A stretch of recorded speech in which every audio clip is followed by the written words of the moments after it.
fast-changing world of news, the big news, the big news, the big news make the headline.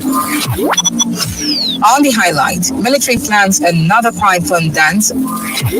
Ex-minister returns to US. The persons behind the headline. No provision is there for fuel subsidy. The fuel subsidy is gone. We shall continue the effort of the Buhari administration. We must now, more than ever before, come together to pull Abia State out of our current sorry state and quagmire. I must also state that our state has never been this divided along ethnic lines. And your reactions to the headline. If you look at it, you know that the people are agitated from one place to another. But the result has been announced. If anybody has any problem, let that person go to court. My own is that the fake promise that he used to deceive Nigeria. This time around, we are waiting for him. Do you want to keep tabs with trending national, state, or local issues? Then listen to Open Parliament every weekday on Family Love 99.9 FM. Omahia. Open Parliament, when the issues are burning. When I told you that the man is confused, the man doesn't know a direction. He failed because he was unprepared. You cannot get something from nothing. So they are just trying to find someone to blame for the failure. So the failed and failed mostly. My name is Mr. C. Well, some of the biggest stories we'll be looking at this morning, starting from Nigeria, is President Bola Ahmed Tinubu saying yesterday that he will consult with the 36 states governors of the Federation and members of the organized private sector before coming up with a figure for the new national minimum wage. And in Abia State, the governor, Dr. Alex Oti, has disclosed his government's plans to digitally transform the state and prepare it for the next century. The governor stated this during the June edition of the monthly media chat, tagged Dr. Alex Oti Speaks to Abians. And staying with Abia, the legislature this time were 1 year on since its inauguration. How has the 8th Abia House of Assembly fared under the leadership of the Speaker, Right Honorable Emmanuel Emerua? This is what we'll be looking at, and our guests joining us virtually this morning is the Chairman Governing Council, Institute for Security and Safety, Nnamdi Azikiwe University, a Fellow of Ethical Leadership from the University of Nigeria, Nsukka, a recipient of ZIX Award on Innovation and Creativity, a pioneer inductee, National Integrity Hall of Fame, former Argonne Secretary General, a fellow of Chartered Institute of Forensics and Fraud Investigators of Nigeria, Interpol Systems Consultant and Security Expert, Sir Chikwe Udensi. Good morning, sir. Welcome to Open Parliament. Good morning, Mr. C. Thanks for having me once again. Well, delighted to have you, but last week you were missing in action. Well, for the benefit of your listeners, why was that? Yes, Mr. C, sometimes you must have to do what we call crossbreeding. If you want to get what is called a hybrid, you must have to crossbreed. What I did was I traveled out of the country. I went to Europe and some of the Pacific Asia countries to look at how they manage the drug situation in their country. By the way, I was mandated by the Nigerian Drug Law Enforcement Agency to look at some areas of drug enforcement, especially in the rural areas. It is true that I'm a securities expert, but you have to make sure you understand exactly what happens in other crimes. Be able to juxtapose it, if you don't mind, to domesticate it to what and how best it will work in your country. So I was out of the country to do that. And by the way, also, Mr. C, today is the United Nations International Day against drug abuse and illicit drug trafficking. So these are the packages we have. In the next few minutes, I'll be heading to the presidency we will have an interactive session for the International Day. So this was why I was out of the country, to get some view of what is happening around the world. Because if you are here, you might be surprised that you don't have enough knowledge. Mr. C, I'm very concerned. I'm very concerned about my country. Very, very concerned. The world has moved on. If you look around what is happening, things are happening and happening effectively. But back here in my country, even where you have the necessary things to happen, they are not happening. We begin to wonder, is it a cost to us or what? Mr. C, I looked around the world and saw what is happening in the area of drug abuse and control. It's enormous. It is effective. And then when you consider the fact that about 75% of our communities are in the rural areas, and you also find out that drug problem is very, very enshrined in our rural areas, even more than the urban areas today. The drug problem today are in the rural areas. And unfortunately, we're not doing much in this area. So I will be advising government today when I get to the villa. I'm told that the president is going to be there too. I'll be advising the government on the need to focus our drug war in the rural areas, because that's where more than 70% of our people are living. And drug is ravaging our young boys and girls. It's ravaging our community. That's what I should be doing today in the next few minutes. I'll be running away today. Oh, congratulations. Every other day we get to have a new feather added to you, getting to show your capacity. But talking about drugs, you're from Abia State. I'm sure an average listener will probably be wondering, yes, you'll be talking at the national sphere, but how would it trickle down to get to impact Abia State? Drug problem in Nigeria is a national issue. So when you harness it at the national level, then it will be domesticated down to the state and local governments. So we're not going to have states and local governments have a different program from the national.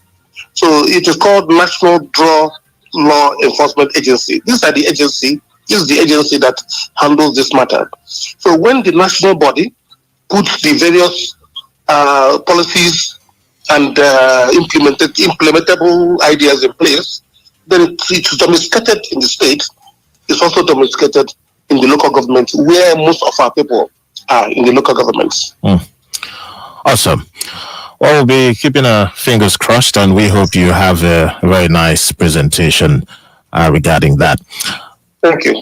Well, at the national level still, this is still lingering, the back and forth. Yes, you have talked about this. We have talked about this on this platform severally. The back and forth regarding the new national minimum wage. Apparently, there's not a truce yet reached. And now the president, after the executive council meeting, well, indeed, in the executive council meeting, I said he will be consulting with the governors of the 36 states of the Federation and the organized private sector before he would arrive at the figure to be submitted to the National Assembly, and this would be in form of an executive bill as the new national minimum wage. What do you make of the proposed consultation with the governors? Don't forget the governors had earlier on said the 62,000 naira proposed by the officials of the government, they can't pay. So, are the governors the right persons to consult on this, you think?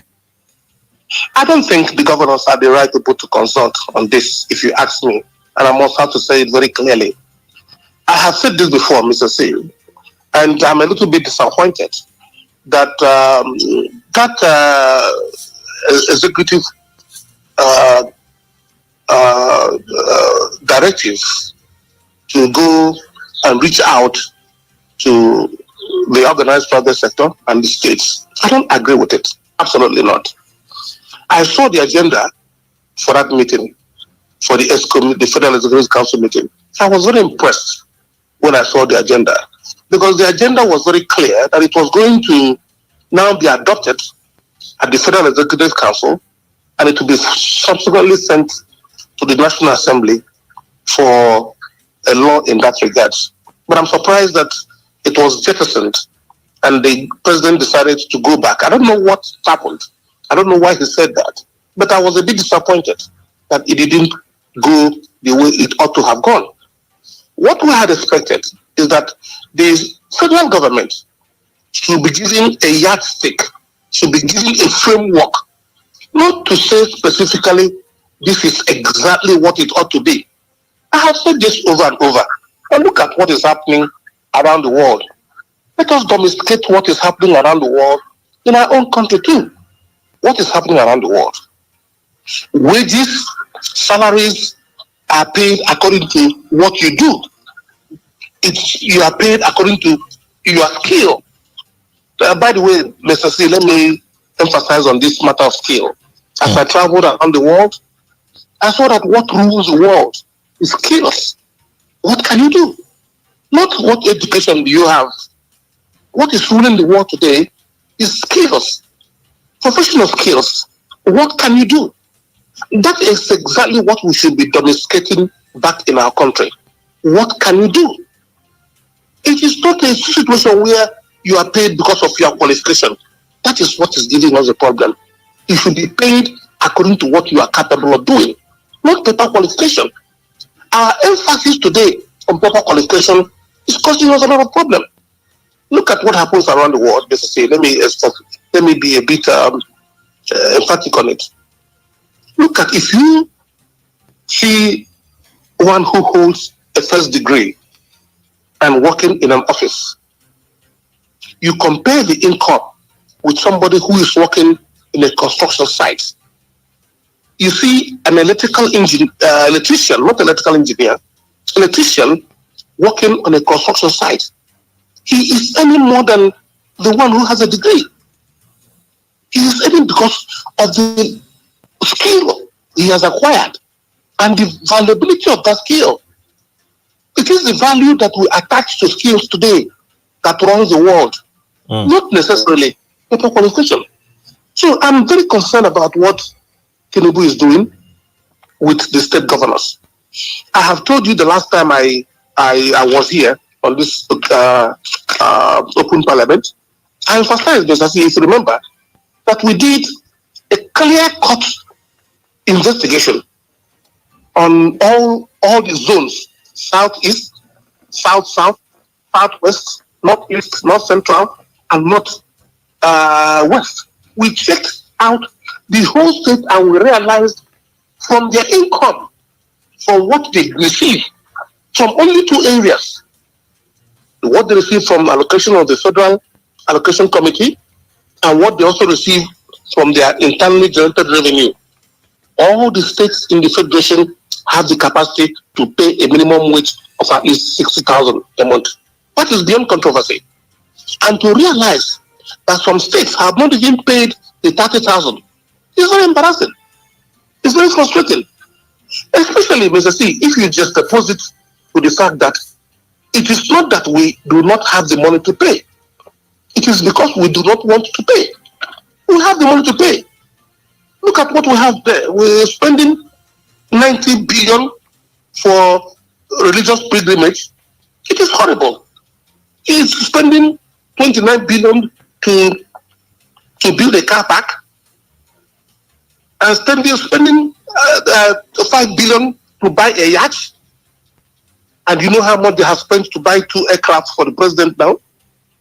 And we also told that about 20 state governments spent 1 trillion for entertainment. 1 trillion, Mr. C. And then you cannot just pay salaries of workers, those who work very hard to put the country in proper shape. I don't accept that. And also, to interface with the organized private sector. Organized private sector has its own salary scale structure, which is different from what the public or civil servant is earning. The civil servant is where we are concerned about. Allow the public sector, allow the private sector, not the organized private sector. The organized private sector has its way of adjusting its salaries. The forces of push and pull are what determines what they earn. It is in the public sector that we have a problem. the private sector has no problem. So let Tinubu go ahead, give the yardsticks, give the basic index where everybody should look at. The arrangement for between 60 to 100,000 as the minimum wage today is a realistic thing, and we shouldn't go outside that. If you go ahead, send the proposal to the National Assembly for the National Assembly to ensure that these problems do not continue to exist. Don't forget that the Nigerian Labour Congress and the Trade Union Congress, they are now promising to further go on strike. We don't need that anymore. We don't need to shut down the country. I was going to ask. I was definitely going to ask that. I mean, because their stand already, they had made a proposal of 250,000 naira. They have not shifted on that. Whereas the federal government team and the organized private sector have offered 62,000 naira. With this move by the president said to consult the governors who already have said, hey, the much we can pay is 60,000 naira. And again, the federal government has insisted time and again that, hey, come on, we cannot use the nation's resources just to finance salary payment. We have other sectors to deal with. Are we set to see a running battle that might last for maybe only God knows when? Well, my consideration of what the federal government is saying, my consideration is that if you cannot emphasize on making sure you pay a livable wage, you should also be sure to know that nothing will happen, nothing reasonable will happen in the country. If you don't pay the workers what is reasonable for them to sustain themselves, they cannot sustain the economy, they cannot sustain the civil service, they cannot sustain any activity of government. And if you know that everything about our society today is all about governance, everything revolves around government. If you know that, therefore, you must make sure that those whose duty it is to keep those we running are properly paid. If you don't do that, and then you choose to spend 90 billion on religious pilgrimage, and you spend 160 million each for State House of Assembly member, Federal House member, and then you are spending almost 19 billion naira for renovation, 19 billion to renovate the public building, and you cannot pay a livable wage. I don't believe that. We have done our basic understanding of what is doable in the country in terms of our receivables, federal, state, and local government. All the receivables we have today at the local government level is enough for the local government authority to pay their workers minimum wage, livable wage. So also the state and also federal government. So their argument that it is not all about payment of salary, I agree with them. There are so many things today. So many things for us to do today. But you must have to pay a livable wage to those who are running those instruments, those wheels that move government. If you don't pay them very well, the process of governance will be stiffened. Yes. Well, still talking about this payment, interestingly, as far as the Nigerian Labour Congress has revealed, about 15 states, as we speak, yet to pay the 30,000 naira minimum wage. This was disclosed on Monday by the NLC's Assistant General Secretary, Chris Onyeka. Well, he highlighted some of the states that are in defiance of the 2019 Act. He mentioned Abia, Bayelsa, Delta, Enugu, Nasarawa, Adamawa, Gombe, Niger, Borno, Sokoto, Anambra, Imo, Benue, Taraba, and Zamfara State, as those states were yet to implement the 30,000 minimum wage. You see, this could be a challenge. Some have argued that, hey, it's not just about getting to come up with a figure from the tripartite committee. Would the governors be willing to pay? 30,000 are not adhered to yet as we speak. 15 states.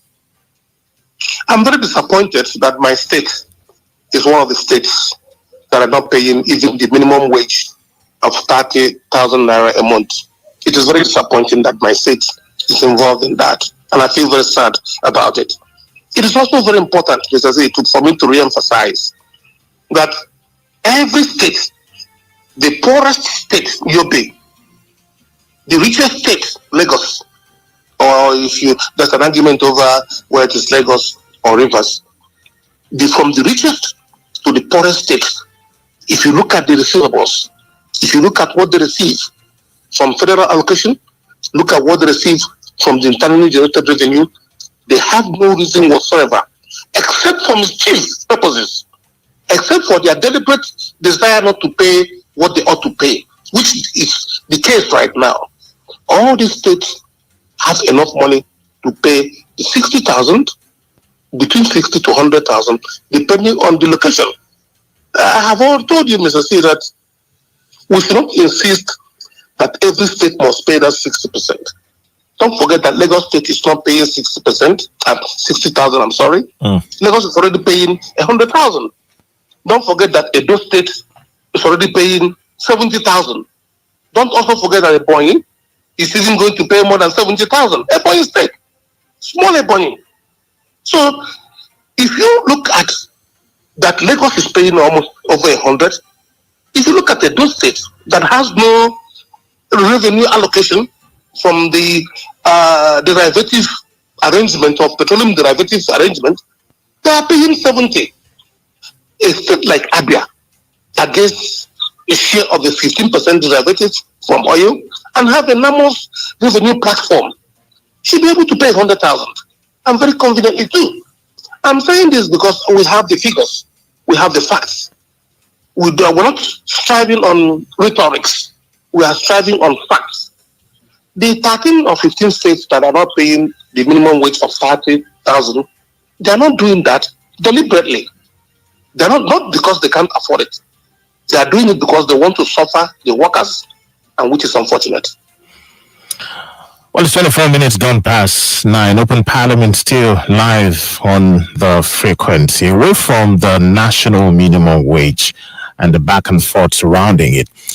About 50 members of the House of Representatives spread across the 6 geopolitical zones of the country under the aegis of the concerned federal lawmakers for peace and security in the Southeast have appealed to President Bola Tinubu to invoke Section 174 of the Constitution of Nigeria 1999 as amended and Section 107 Sub 1 of the Administration of Criminal Justice Act 2015 to release the leader of the indigenous people of Biafra, Nnamdi Kanu, from the custody of the Department of State Services. I'm sure you have followed through this. What do you make of this? I mean, we had the member representing Ikwan Federal Constituency on this platform a couple of days ago. He said to have mobilized and gotten the signatures of some of these lawmakers. In fact, at the time we had him on, he said further 150 lawmakers have indicated interest on this. A step in the right direction, you think? A political solution should be the way to go, you believe? Absolutely.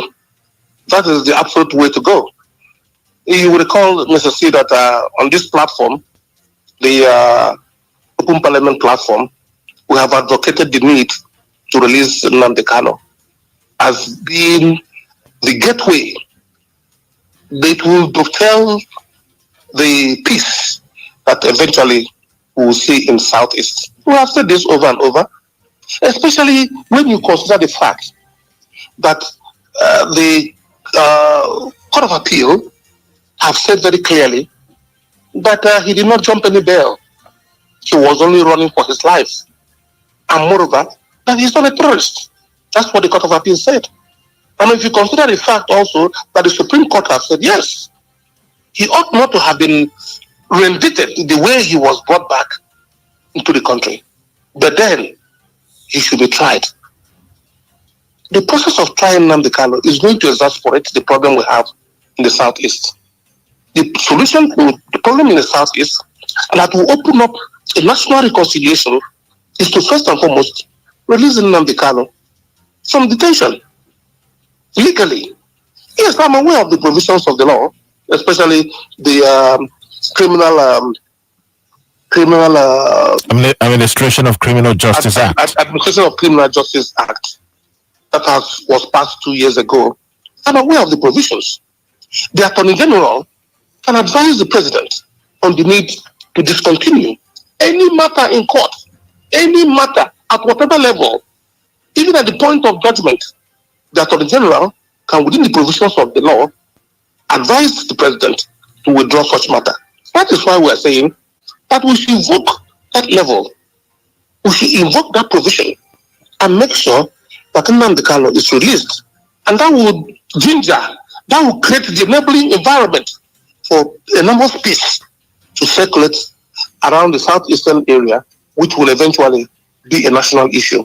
I mean, do you see the disposition of the president, Bola Tinubu, to be that of a political solution on this? Yes, reference has been made to that of Morele Shaware, where Nolle Prosecu was actually initiated by the Attorney General of the Federation and Minister of Justice. We had a president in Muhammadu Buhari who believed, hey, the judicial process should be strictly adhered to. But do we find a deviation with the current president we have from that Buhari's position, you think? Well, I do not think that Buhari means well for this country. I've said it over and over, and I've said it even in the presidential palace. I said it very clearly. Even while he was president, I said it that he doesn't mean well for the country, and his leadership is one of the worst, most corrupt we have had in the country. Yes, Shawule was released based on the provisions of this law. If Tinubu can do that, the Attorney General absorbed all the allegations against Shawule, and Shawule was released. Can't it be done for Nnamdi Kanu? Whatever is good for the goose, shouldn't it be good for the gander? That is what we're saying. We are saying also that especially where courts of competent jurisdiction have said that Nnamdi Kanu is not culpable. If the courts have said he is not culpable, you are releasing him on political level is in adherence to the provisions of the law as enunciated by the court itself. That is what we are saying. Release Nnamdi Kanu. Let us have peace in our society. Shawule has been released, and the same process where all the allegations against him were all absorbed by the government through the Attorney General's office. That same process ought to adhere or ought to relate also to Nnamdi Kanu. Open Parliament, midweek edition, live on the frequency. A guest, virtual Interpol systems consultant and security expert, Chikwe Udensi. My name is Mr. C. Stay with us. We'll be back after this break.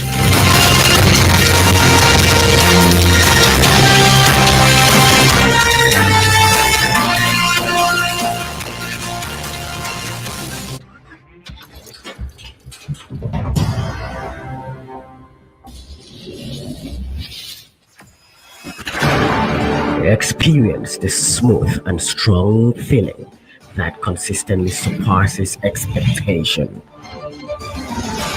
Leading the way in high-performance lubricants, Monster Supermoto Oil is as durable as titanium.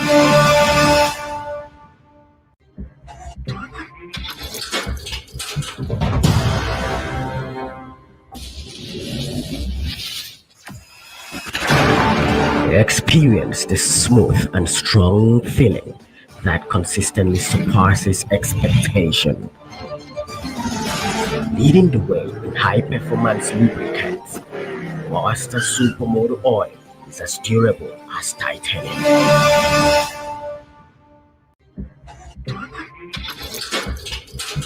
Systems consultant and security expert, Chikwe Udensi. My name is Mr. C. Shortly, we'll be getting to the phone lines to get your reactions on what we have been talking about. But let's touch down Abia State, where a couple of days ago, Friday the 21st of this month, June 2024, the governor of Abia State, Dr. Alex Oti, he did disclose his government's plans to digitally transform the state and prepare it for the next century.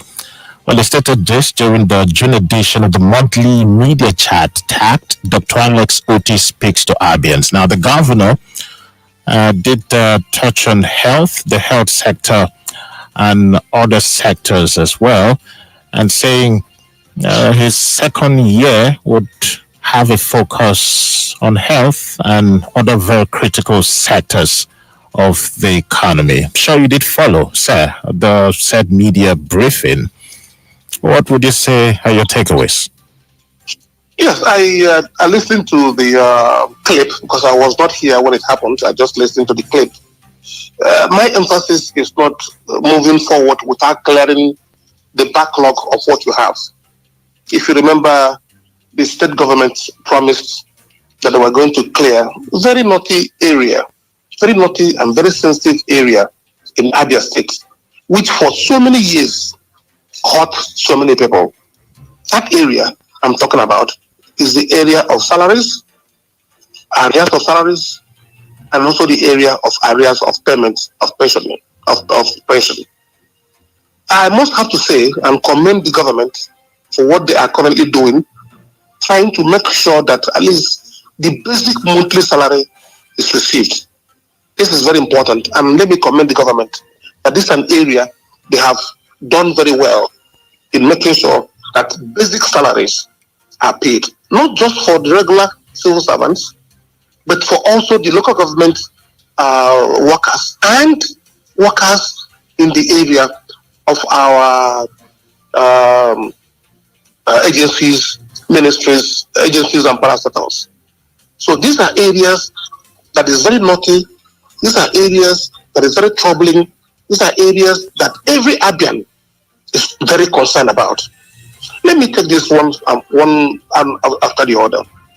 It is true that government went through a process of reinvalidation and screening and assessment to make sure that those that are paying salaries are those that are actually working in the public sector of Abia State. But there's few things that has not happened. The payment of the arrears of salaries of our parastatals, especially for the educational parastatals like Abia Poly, like Aseta, like Abia State University, and also the teaching hospital. The backlog of salaries of these workers are not being paid yet. They are not being paid yet, especially those ones that were accumulated outside this government. I'm not talking about the ones that has been accumulated by state government. No. The salaries that were accumulated by the previous governments, for which the state government, because governance is a continuum, it is also rested on this state government to make sure that they are paid. What I did, Mr. C, is very important.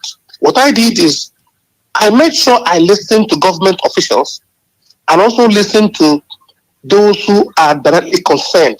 What do I mean by that? The workers that are not being paid, and also the government ministry that is responsible for the payment. I listened to workers from Aseta, I listened to workers from Abia Poly, I listened to workers from Abia State University Teaching Hospital, and also the state university, Abia State University. I listened to most of these workers, just like the way I listened to pensioners to know the actual position. What I then did afterwards is to listen to the minister, the commissioner that is in charge in the ministry concerned. I had the privilege, Mr. C, of talking directly with the Commissioner for Finance. And let me be honest with you, this is the kind of people you should be listening to. I hope you're listening to what I'm saying, Mr. C. Oh, yes, we can. This is the kind of people you should be listening to. The Commissioner for Finance. He's a very straightforward man. He's a very honest in the area of telling you the real situation.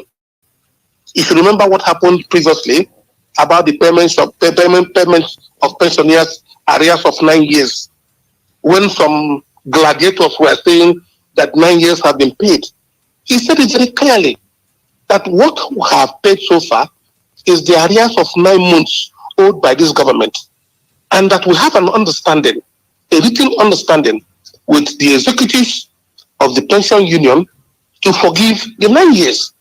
However, If for some reason that is not working, we are still going to look into the matter. And the man said it very honest and very clear, just like the way he spoke to me. In fact, I also spoke to him again yesterday to a long extent. We spoke almost for 1 hour for me to understand what is the problem in Abia State. Is it that these people have received their arrears of salaries and they're saying they have not? He was very honest. He was very forthright. Let me tell you exactly what he said.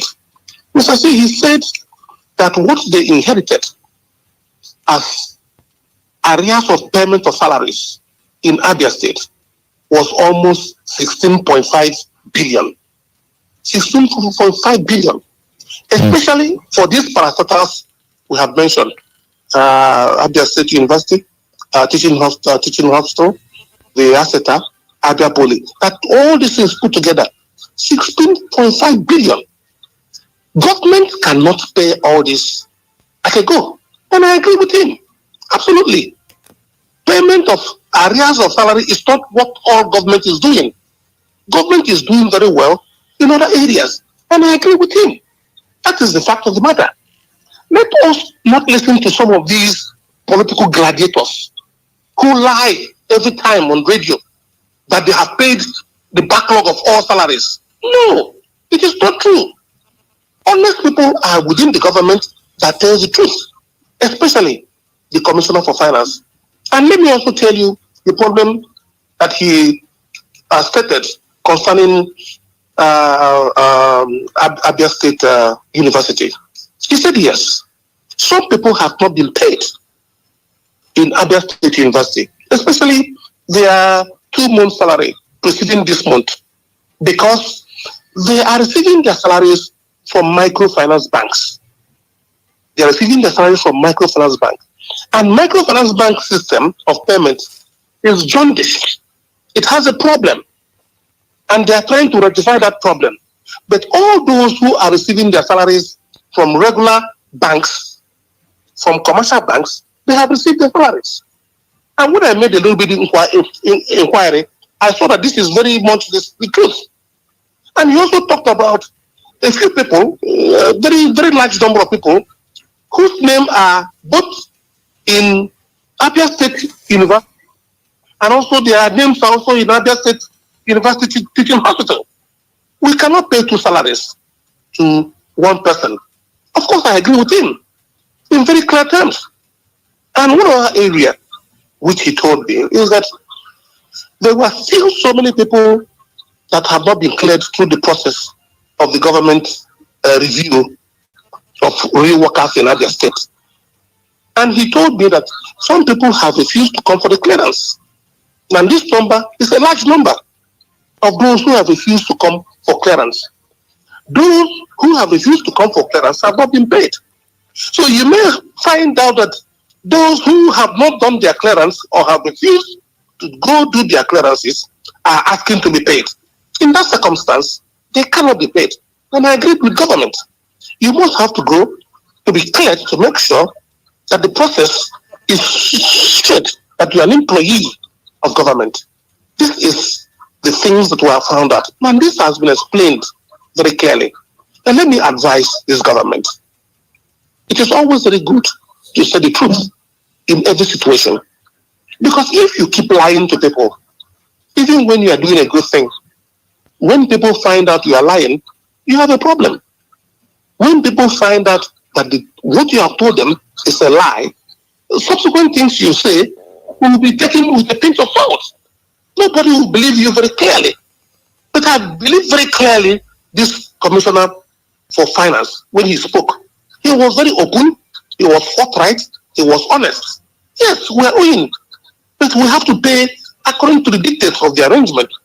16.5 billion is not a small money. And government is making all efforts to make sure these monies are cleared. But some people will come and lie. We have cleared everything. We have cleared the arrears. In fact, some say we have paid in advance. They paid next year's salaries in advance.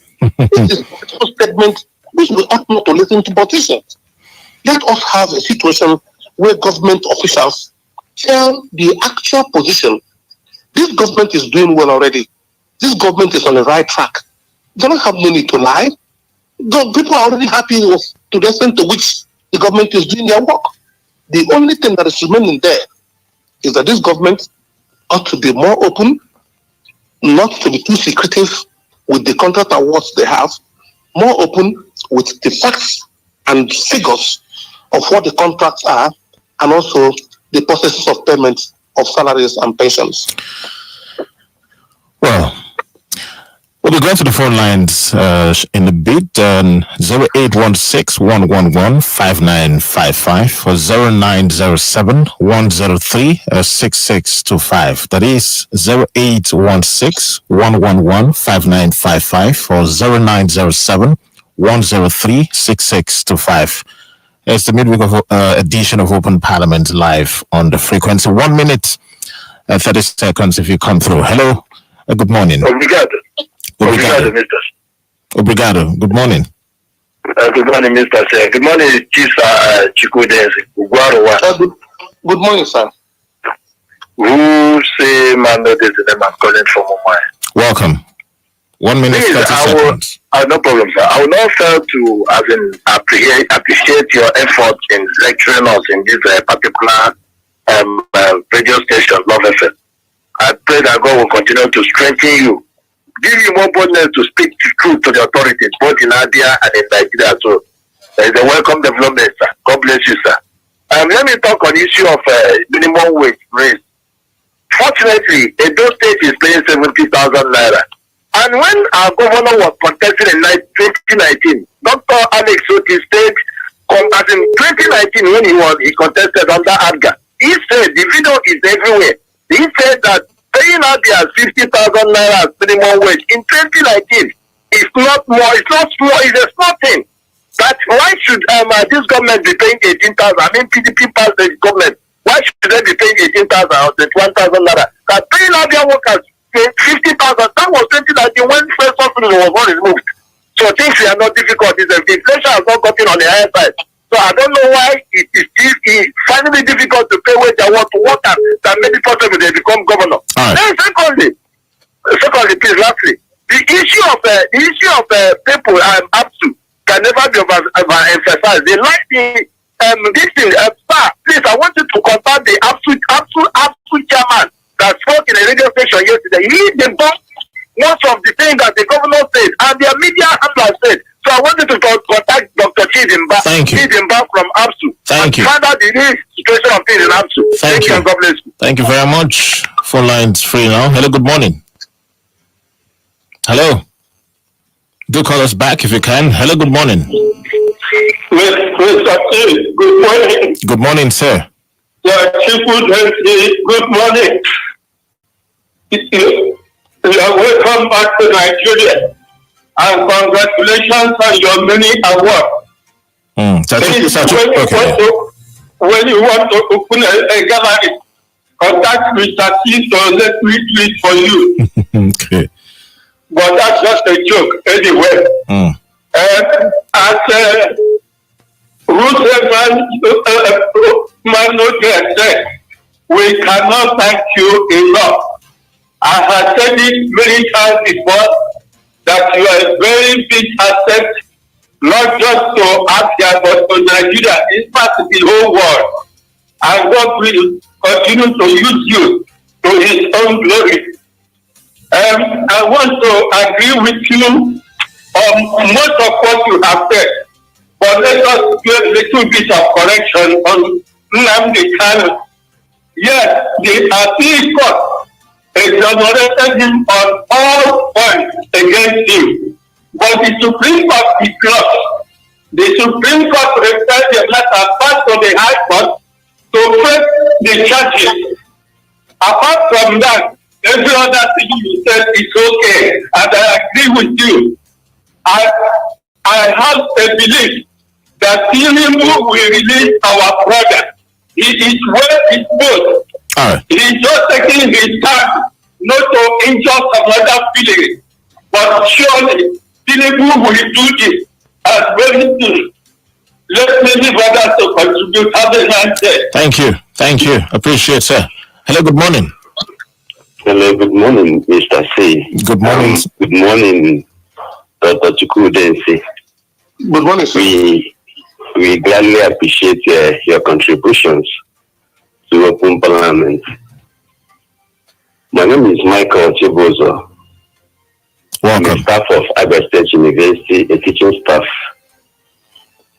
The issue of Abia State salary cannot be overemphasized.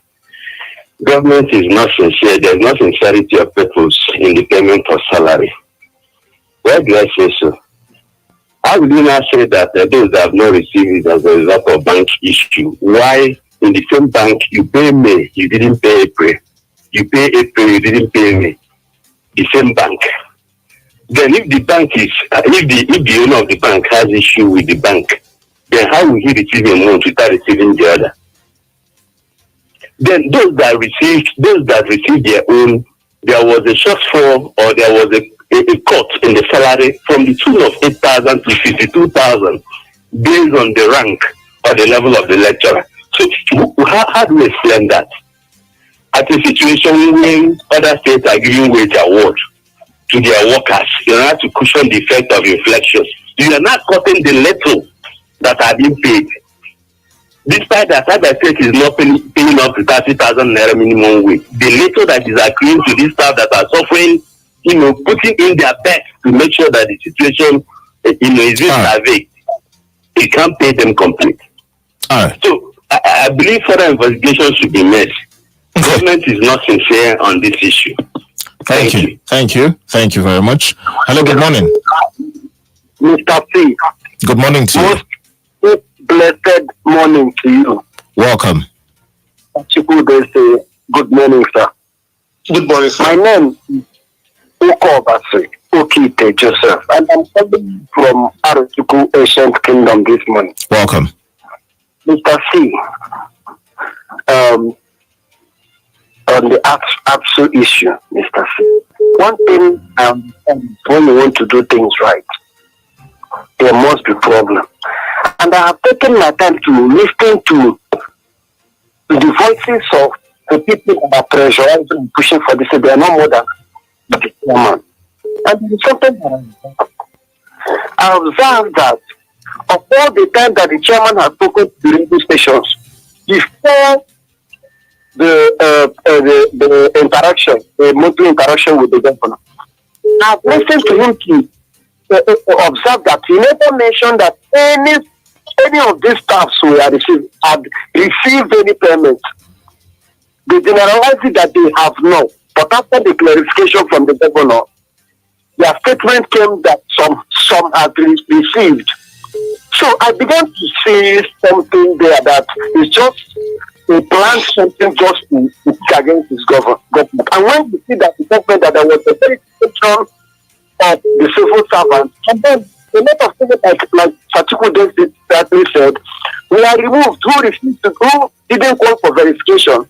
I understand that these people are not happy, Mr. P. So we cannot just blame the government alone.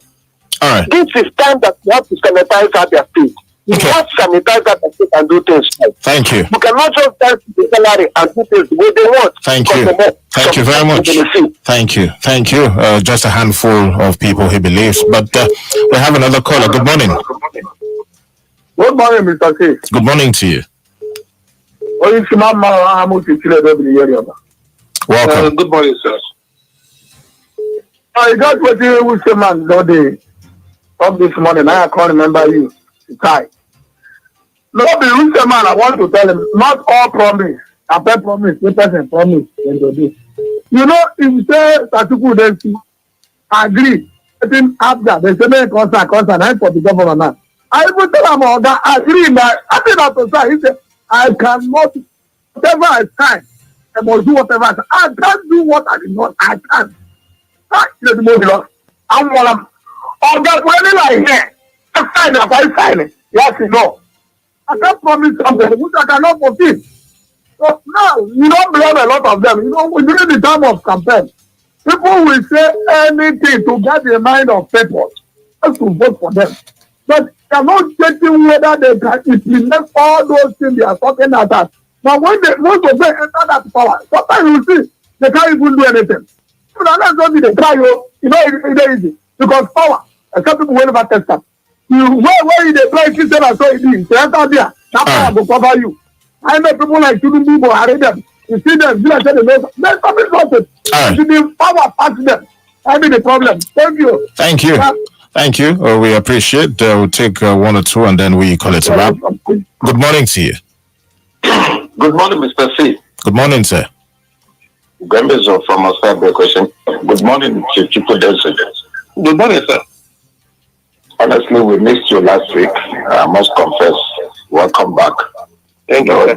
You have become the lone voice, and like Yoruba said, I've personally invited you to come and join PDP.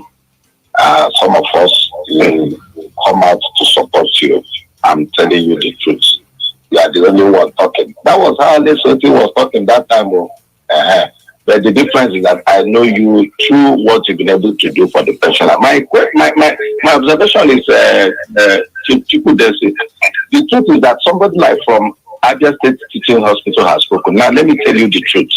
As at yesterday, a professor in Abia State University called me, and he still called me this morning to say, this microfinance thing they're saying is not true. That they said that Zenith Bank is their clearing bank to microfinance. That they called Zenith Bank as at yesterday, that the Zenith Bank said they've not received money, but they were expecting money. Now that this morning, what happened is that the lecturers that are in ABSU using that microfinance bank, they are up almost 800 or 700 or 600, that only 200 were paid. How can you now justify this? I don't know if you're getting me. So it means that there is no sincerity. Like that man said, those that received, they paid me. They did not pay. Hello? Hello? Well, I think we lost the call there. Hello? Yes. Okay, can we wrap up? Yeah. Yeah, conclusive. Like Chikwe Udensi said, you see, Dr. Lesotho telling us now, the commissioner telling us that it's 15.6 billion that they will use to clear the whatever. It's neither here nor there.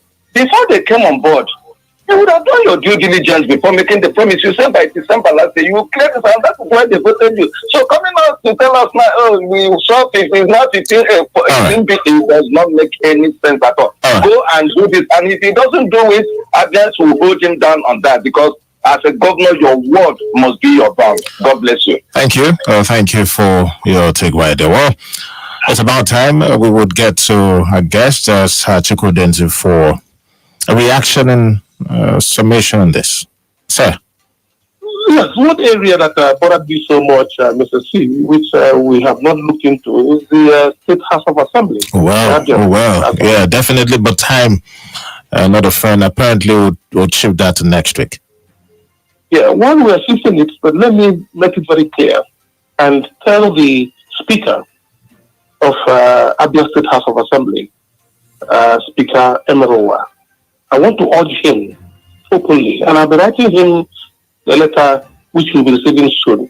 I'm also writing to the President of the Federal Republic of Nigeria, and I'll also be writing to the Governor of Abia State that the desire and the decision of the Speaker not to swear in Mr. Aaron Zodike is fraudulent, it is wicked, it is a total disservice to the oath of office he has taken. And this is 1 year after he has refused to do it, claiming that he has an instruction from above. That is actually very wrong. And let us not forget that nobody can cheat God. God can never be deceived. Whatever you sow is what you are going to reap. Let him go and check what is happening in River State House of Assembly. If he has chosen to hurt an innocent man, Mr. Aaron, by not doing what he ought to do as a speaker, if he decides to do that and think that Providence will not hold him liable, he's making a big mistake. Let him look at history. You must do what is right. If you hurt another person in an event of wanting to please yourself or maybe please your masters, you will be hurt tomorrow. That is the fact of the matter. I'm urging Speaker Merowa to go and do what he ought to do, swear in Aaron immediately. And I'm writing letters to all agencies that are concerned to make sure that he must have to adhere to the oath of office he took as a speaker, to be a law-abiding person, and also to make laws and not to break laws. Right now, Emeruwa is breaking the laws of our state and our nation. Thank you. Thank you very much, Chikwe Udensi. Thanks, listener, for being a part of the program. The size of our package in Open Parliament, the midweek edition, live on the frequency. Return same time, same station next week. In the meantime, we'll take you to the newsroom for the news update at 10. My name is Mr. C.